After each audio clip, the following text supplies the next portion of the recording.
black Hebrew Israelites. Let's make a distinction for the viewing audience, elders, could we? Is there any such thing as a black Hebrew Israelite? No. I mean, because if I'm understanding, huh? Not that I can't equate black Hebrew Israelite. Because, I mean, maybe this is just too simplistic, and maybe I'm just off here.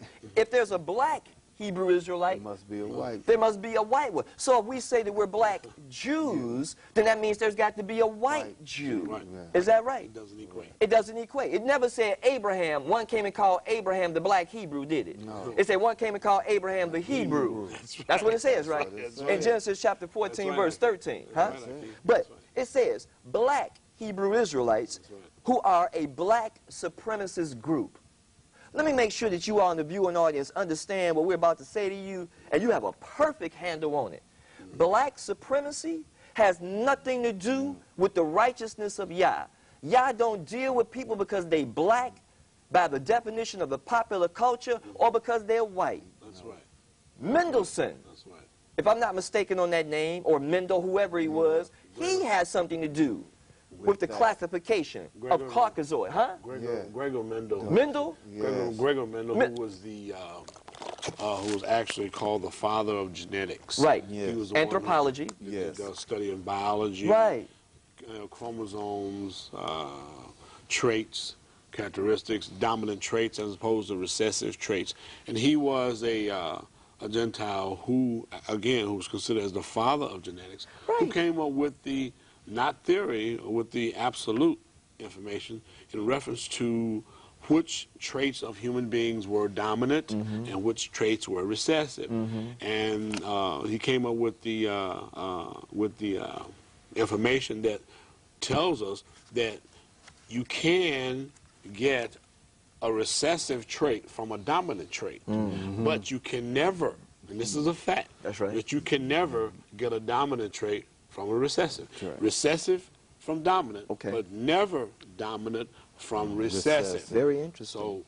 So when you begin to look at people, human beings, characteristics, traits, eye color, hair color, and things like that, then you begin to see which traits are dominant and which traits are recessive. And this is interesting. Oh, I didn't mean to cut your thought. So is it also fair to say, using that theory, or these are facts now, no longer theorizing, is it fair to say that based on where one lives in the world, his hue, his melanation content, whether or not he's perceived as one who's dark or lighter, one who's possessing melanin or one who's absent of melanin, is it fair to say that based on where one lives in the world, in proximity to the equator, it lets you know that if you possess melanin and you're close to the equator, then you're more natural.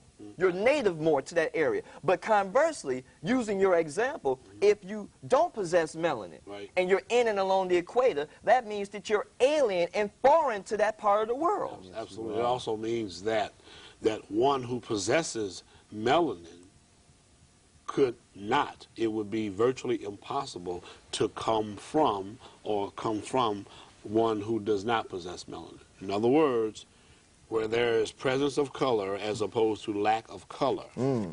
Color cannot come from lack of color. Absolutely. But no color can come from one who has or possesses color. So that's getting into the biological, scientific, and it all supports, you know, a lot of things that a lot of people don't like to admit. And they get very uncomfortable talking about it. And the fact that we're having this conversation right now, they would now label us as hate mongers, black supremacists. But see, we don't advocate what the Nation of Islam allegedly either does or used to about the Asiatic black man that make it the owner of the cream of the planet Earth. We ain't talking about no nonsense like that, because evil knows nothing as it relates to melanation or hue. See, there are no races on this planet. We read clearly in the book of Genesis that Noah had 3 sons, Shem, Ham, Japheth. And by these 3 sons was the entire earth overspread. That's what's written, right? If that's the case, Noah had 1 wife. Noah didn't have a black wife. and a brown wife, or a yellow wife and a white wife, to get a rainbow coalition walking up off that earth. Absolutely. We know that to be true, right? Absolutely. And if that's the case, then how can you be anti-Shem? I'm from Shem. Absolutely. But now the word, or the designate, anti-Semitic is being used to make it appear to nullify your message and the validity of what you're saying if you point out truths that make people uncomfortable. That's right. So if I say that Jewish people don't come originally from the part of the world that we're from, that's anti-Semitic. If we say that Arabs are not part and parcel from that part of the world that they're fighting over, what does that make us now? Because if Arabs allegedly are the children of Ishmael and Jewish people are allegedly the children of Isaac, then they must be brothers then. So my point being, how can Arabs be anti-Semitic if they're supposed to be Semitic people? Absolutely right. That's right. It's a good question. Absolutely. How does that work? Neither one of them have a claim to that land. No, just like it's written in the book of Nehemiah or Ezra, I forget which it is because my mind's somewhere else right now. These people who had no part in rebuilding the temple and restoring the city, they said, we worship Yah the way you worship him. They said, it don't pertain unto you to build this temple. That's right. They were half-breeds. Now, we're not saying that Jewish people have any Hebrew blood. We're not saying that Arabs have any Hebrew blood. They have nothing to do with this conversation as it relates to delineating towards the facts. The original children of Israel are melanated people who you would call today black. But point being, blackness does not by definition impute or imply righteousness. No, it doesn't. All the people in the days of old were black folk, if you want to get down to it. That's right. Nimrod was a black man, and he was against Yah. Absolutely. Yes, he Hamites was. were black. Thank Hamites were you. black, but they were evil. Thank That's you. right. Wicked. Absolutely. Through and through. So Absolutely. when did being black automatically impute righteousness?